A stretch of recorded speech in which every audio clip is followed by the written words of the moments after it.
Assalamu alaikum, dear students. Today our topic is reproduction. Reproduction in living organisms. जो भी हमें इस topic में पढ़ना है वो चीज़ें हम पहले देखेंगे कि हमें इसमें क्या क्या टॉपिक्स पढ़ने हैं। जहाँ तक इस चैप्टर का सवाल है, पहले हमें इसमें पढ़ना है इंट्रोडक्शन पढ़ेंगे हम रिप्रोडक्शन का।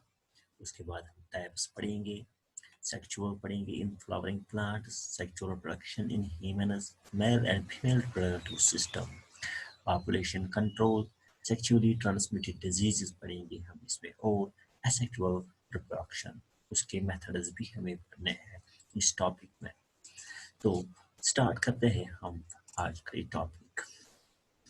पहली बात, इंट्रोडक्शन की बात अगर हम करेंगे, रिप्रोडक्शन है क्या?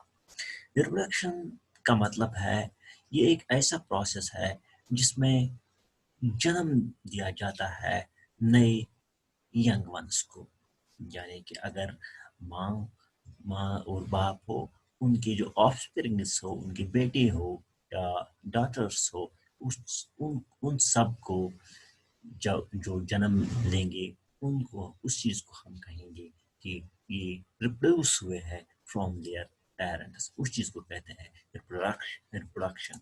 सो अगर हम बात करेंगे रिप्रोडक्शन की, तो दो तरह की रिप्रोडक्शन पाई जाती है, एक एसेक्सुअल और दूसरा है sexual method of reproduction.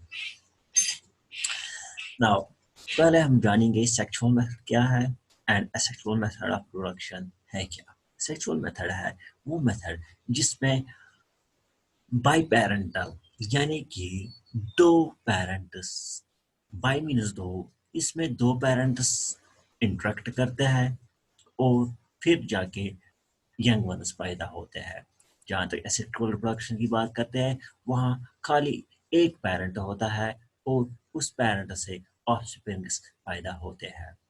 Fertilisation की अगर हम यहाँ पर सेक्सुअल की बात करेंगे, इसमें फर्टिलाइजेशन का प्रोसेस इन्वॉल्व होता है, और जो कि एसेक्सुअल है इसमें फर्टिलाइजेशन का प्रोसेस इन्वॉल्व नहीं होता है। और अगर हम यहाँ बात करेंगे, जो बच्चे यहाँ पर पैदा होते हैं, उनके कैरेक्टर्स जो है वो तो कभी कभी मिलते हैं पेरेंट्स के कैरेक्टर से, या कभी कुछ नए कैरेक्टर्स इंट्रोड्यूस हो जाते हैं।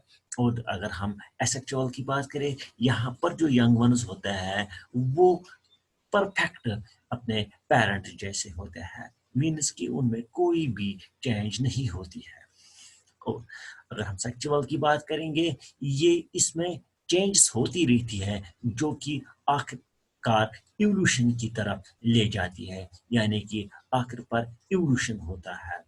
और ये जो यहाँ पर हम देखेंगे, यहाँ पर इवोल्यूशन एग्जिस्ट ही नहीं करता है। अगर हम सेक्सुअल की बात करेंगे तो यहाँ पर एग्जाम्पल की बात करेंगे तो वो ह्यूमंस में पाया जाता है।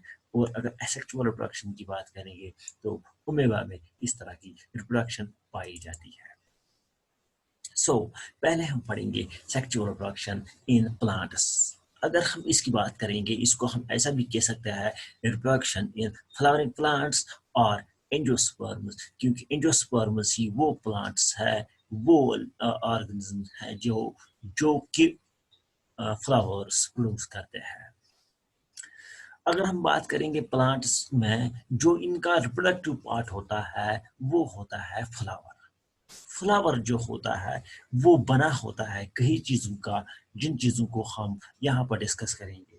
पहली बात जो यहाँ पर है, जो पहला पार्ट यहाँ पर है जिसका ये बना होता है, वो क्या है?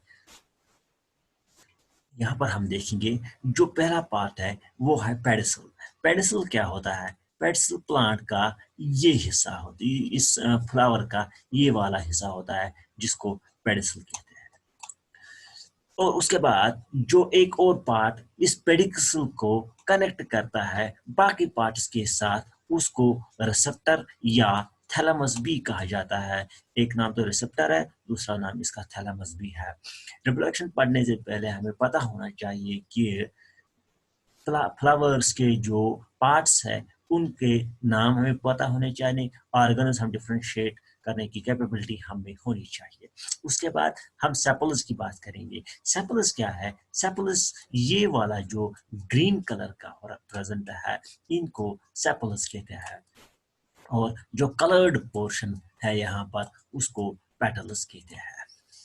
और यहाँ पर जो फीमेल रिप्रोडक्टिव पार्ट होता है फ्लावर का, उसको हम गाइनोशियम कहते हैं। यहाँ पर इस फ्लावर में अगर हम बात करेंगे तो ये वाला पार्ट जो है ये है फीमेल रिप्रोडक्टिव पार्ट, जो इस तरह का एक लोब लोब बना हुआ है उसको कहते हैं गाइनोशियम या female reproductive part of the flower. और एक पार्ट इसमें होता है जो यहाँ पर ऐसे प्रेजेंट होता है जिसको एंथर भी कहा जाता है, या male reproductive part of the flower भी इसको कहते हैं। सो आफ्टर दैट, उसके बाद जो ये सेक्सुअल रिप्रोडक्शन है, सेक्सुअल रिप्रोडक्शन के लिए हमें दो चीजें जरूरी होनी चाहिए। एक तो फीमेल रिप्रोडक्टिव पार्ट, दूसरा मेल रिप्रोडक्टिव पार्ट। अगर हम फीमेल रिप्रोडक्टिव पार्ट की बात करेंगे, जो ये वाला पोर्शन यहाँ पर है, इस पूरे वाले पोर्शन यहाँ से यहाँ तक ये जो पोर्शन है इसको हम पिस्टल कहते हैं, इसको पिस्टल कहा जाता है। और ये वाला पार्ट जो है इसको स्टेमन कहा जाता है। जो ये फीमेल रिप्रोडक्टिव पार्ट है, ये जो पिस्टल है ये बना होता है किसका? इसमें एक तो प्रेजेंट होता है स्टिग्मा, दूसरा इसमें स्टाइल होता है, और यहाँ पर इसको ऐसे ऐसे ओव्यूल्स प्रेजेंट होते हैं, जो ऐसे ऐसे होते हैं जो ओव्यूल्स, यहाँ पर जब बहुत सारे ओव्यूल्स ओवरी में प्रेजेंट होते हैं उनको लॉक्यूल्स भी कहा जाता है। और अगर हम बात करेंगे मेल रिप्रोडक्टिव पार्ट की, जो मेल रिप्रोडक्टिव पार्ट यहाँ पर एंथर है, इसका जो पार्ट यहाँ पर एंथर है, इसमें पोलन्स प्रेजेंट होते हैं, स्मॉल पोलन स्ट्रक्चर्स। ये एक्चुअली ये स्ट्रक्चर इस तरह का कुछ होता है, और लेकिन जो इसमें प्रेजेंट होते हैं स्मॉल पोर्स इसमें प्रेजेंट होते हैं, जो कि ट्रांसफर हो जाते हैं during the process of reproduction. वो हम आगे पढ़ेंगे किस तरह ट्रांसफर होते हैं, क्या होता है। नाउ उसके बाद अगर हम बात करेंगे यहाँ पर, अब जो सेक्सुअल रिप्रोडक्शन है, जो फीमेल रिप्रोडक्टिव पार्ट है वो इस तरह का बना होता है। फीमेल रिप्रोडक्टिव पार्ट की बात करेंगे, जो ओवम या ओव्यूल जो होता है वो कैसा बना होता है, वो इस तरह का बना होता है। जो एक ओव्यूल होता है इसमें अपर साइड में 3 सेल्स प्रेजेंट होती है। आप इसको ऐसा भी कह सकते हैं, उल्टा करके आप इसको देख सकते हैं। एक्चुअल जो इसकी डायग्राम है वो उल्टा करके है, क्योंकि ये जो साइड सेल्स है ये नीचे होती है, और जो ये वाली एंटीपोडल सेल्स जो होती है वो ऊपर वाली साइड में प्रेजेंट होती है। अगर हम बात करेंगे अब सेल्स की, तो ये वाली जो सेल्स होती है यहाँ पर कुल मिला के 2 सेल्स जो होती है वो साइन सेल्स प्रेजेंट होती है, और जो बाकी एक और सेल होती है जिसको एग सेल भी कहा जाता है।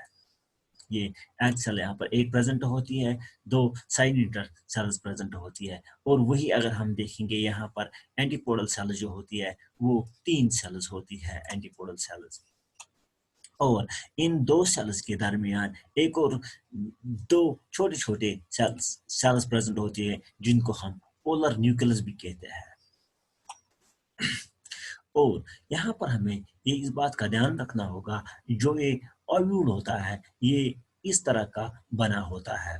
इसमें जो आउटर लेयर्स होता है वो एक जो पहला लेयर होता है एम्ब्रियो का, उसको हम कहते हैं एम्ब्रियो सैक। उसके पास इंटीगमेंट होता है, या यहाँ पर न्यूक्लियस प्रेजेंट होता है।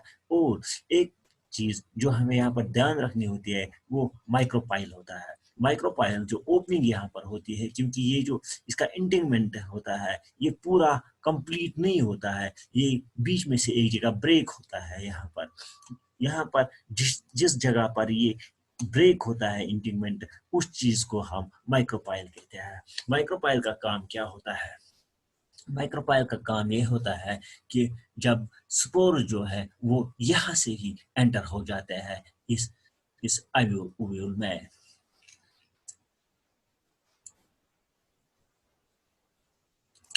उसके बाद हमें आगे बढ़ते हैं। हम अब देखते हैं पोलन ग्रैंड। ये जो मेल रिप्रोडक्टिव पार्ट है इसको हम अब थोड़ा डिस्कस करेंगे। जो ये मेल रिप्रोडक्टिव पार्ट होता है ये बना होता है किस चीज का? पहले इसका एक एक्सटर्नल लेयर होता है जो ये वाले स्पाइन जैसा होता है। जो एक्सटर्नल होता है इसको एक्जीन कहते हैं। जो इंटरनल जो इसके साथ अटैच्ड होते हैं यहाँ बाल जैसे स्ट्रक्चर के साथ उसको इंटी इंटीन कहते हैं। अब यहाँ पर अगर हम देखेंगे इसमें डिटेल्ड यहाँ पर जो मेल गेमेटोफाइट होता है इसमें क्या होता है? यहाँ पर इसमें एक सेल होती है ये वाली सेल जिसको ट्यूब सेल कहा जाता है और यहाँ पर इसको दो मेल गेमेट्स प्रेजेंट होते हैं। यहाँ पर ये दो मेल गेमेट्स प्रेजेंट होते हैं और ये जो अराउंड आप देख रहे हो ये स्काई ब्लू कलर का इसको साइटोप्लाज्मा कहते हैं। और ये इंटीन लेयर है और ये आउटर लेयर जो है इसको एक्जीन कहते हैं। दरअसल जो पोलन ग्रेन होता है उसका स्ट्रक्चर कुछ इस तरह का होता है। ये ऐसे होता है इस तरह से ये होता है एंथर पर और इसमें पोलन यहाँ पर प्रेजेंट होते हैं। यहाँ से जब हम एक पोलन को निकालेंगे तो उसका स्ट्रक्चर कुछ इस तरह का होगा। नाउ उसके बाद अब जो ये पॉलिनेशन है अब ये होती क्या है? देखो पॉलिनेशन का मतलब होता है ट्रांसफर होना पोलन एक एंथर से स्टिग्मा पर। जब ट्रांसफर होगा पोलन एंथर से स्टिग्मा स्टिग्मा पर एक फ्लावर का उसको हम कहेंगे कि ये पॉलिनेशन है। अब पॉलिनेशन जो है वो दो किस्म की होती है। एक तो सेल्फ पॉलिनेशन और दूसरी क्रॉस पॉलिनेशन। सेल्फ पॉलिनेशन क्या है? सेल्फ पॉलिनेशन वो पॉलिनेशन है जब एक ही फ्लावर पर दोनों एंथर और स्टिग्मा प्रेजेंट हो। और क्रॉस पॉलिनेशन वो है जब एंथर और स्टिग्मा दो अलग अलग फ्लावर्स पर प्रेजेंट हो। इस चीज को क्रॉस पॉलिनेशन कहते हैं जब वहां से ट्रांसफर ऑफ पोलन होगा एंथर पर। नाउ ये जो उसके बाद ये जो सेक्सुअल रिप्रोडक्शन है अगर हम डिटेल्ड इसकी बात करेंगे ये प्रोसेस होती क्या है? देखो सेक्सुअल रिप्रोडक्शन इन प्लांट्स के लिए ट्रांसफर होने के लिए पोलन को क्या होता है? इसको बहुत सारी एजेंसीज होती है जो इसको ट्रांसफर करती है फ्रॉम एंथर टू स्टिग्मा। जब ये यहाँ से ट्रांसफर होता है तो इसके लिए जो एजेंसीज होती है जो एजेंसीज काम करती हैं वो विंड है, वाटर है और इंसेक्ट्स एक्स्ट्रा ये चीजें इसको ट्रांसफर करने में मदद करती है। अब हम मान के चलते हैं कि यहाँ से एक जो स्पोर है वो ट्रांसफर हुआ और यहाँ इस स्टिग्मा पर पहुंच गया।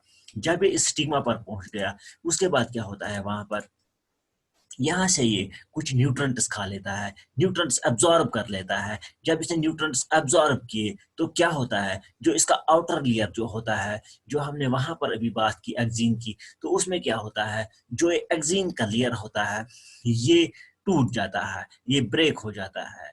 और उसके बाद क्या होता है? जब ये ब्रेक हो जाता है जो इंटीन इसका होता है जो इंटरनल लेयर उसका होता है वो क्या होता है? वो उसका स्ट्रक्चर इस तरह से एक ट्यूब फॉर्म करता है। और जब ये ट्यूब फॉर्म करता है तो आगे क्या होता है ये हम यहाँ देखेंगे आगे। देखो यहाँ पर आप देख सकते हो कि जो एक ट्यूब यहाँ पर डेवलप हुआ इस तरह से। यहाँ पर आपको मैं दिखाऊंगा जो ये अब यहाँ पर जो इसका ये लेयर है इसको ट्यूब बन गया। और जब ये ट्यूब बन गया तो क्या हुआ? जो इसमें मटीरियल्स थे यानी कि जो इसमें ट्यूब न्यूक्लियस था या इसमें जनरेटिव न्यूक्लियस था वो सब अब ट्रांसफर होने लगा है नीचे। इसका मतलब क्या है? इसका मतलब ये हुआ कि ये अब इसके टिप की तरफ पहुंच रहा है। तो ये जब बन गया तो इस चीज को कहता है पोलन ट्यूब। नाउ उसके बाद यहाँ पर आप देख सकते हो डिटेल। यहाँ जो अब इसका जो स्ट्रक्चर है वो कुछ इस तरह से होता है।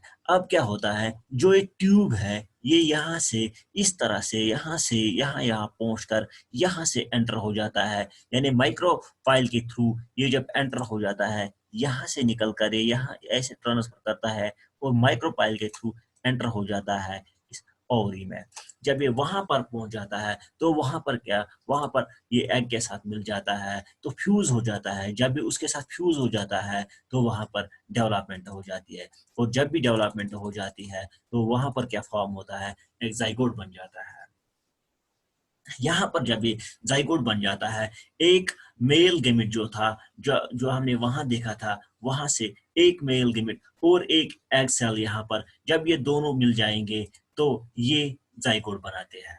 और एक केस है जो दूसरा वाला गेमिट था, जो दूसरा वाला मेल गेमिट था, अगर वो पोलर न्यूक्लियर के साथ, जब वो पोलर न्यूक्लियर के साथ कनेक्ट होता है, फ्यूज होता है, तो क्या बन जाता है, एंडोस्पर्म बन जाता है। यहाँ पर भी फर्टिलाइजेशन होती है और वहां पर भी फर्टिलाइजेशन होती है, दोनों प्रोसेस में फर्टिलाइजेशन हो जाती है।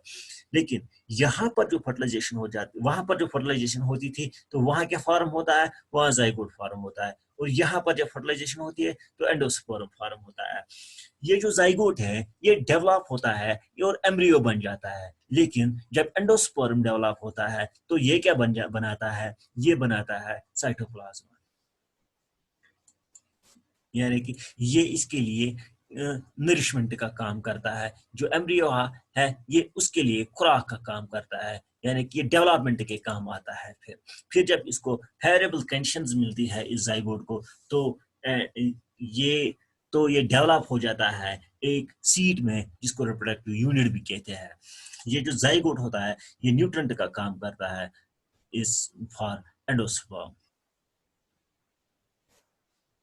मीन्स कि ये जाइगोट जो है ये एंडोस्पर्म से अपने न्यूट्रंट्स हासिल करता है।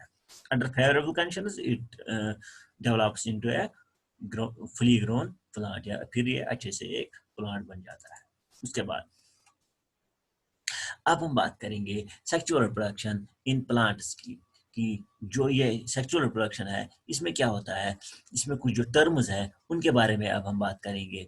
जो पहली बात जो है फ्यूजन ऑफ मेल गेमेट, जब पोलर न्यूक्लियर के साथ जब ये बन जाता है तो क्या होता है, देखो यहाँ पर मैं आपको समझाऊंगा इस तरह से।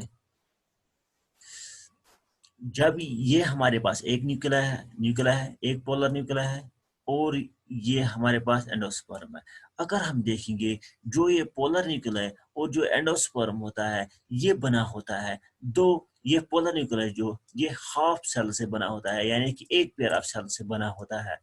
पेयर नहीं कह सकते हैं, एक हाफ सेट से कह सकते हैं। और ये जो होता है ये फुल सेट से बना होता है, यानी कि इसमें दो पूरा पेयर होता है। जब ये दोनों जब ये कंबाइन हो जाता है ड्यूरिंग फर्टिलाइजेशन तो ये एक ट्रिपल फ्यूजन कहलाती है। क्यों ट्रिपल फ्यूजन, क्योंकि इसके दो सेट और इसका एक सेट, तो इस चीज को ट्रिपल फ्यूजन कहते हैं।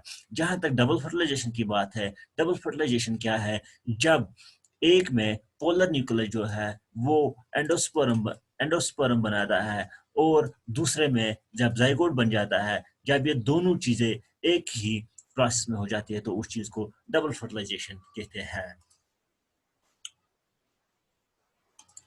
नाउ उसके बाद है हमारे पास सेक्सुअल रिप्रोडक्शन के बारे में अब हम बात करेंगे। ये सेक्सुअल रिप्रोडक्शन है क्या, इस बारे में हम बात करेंगे अब सेक्सुअल रिप्रोडक्शन के बारे में।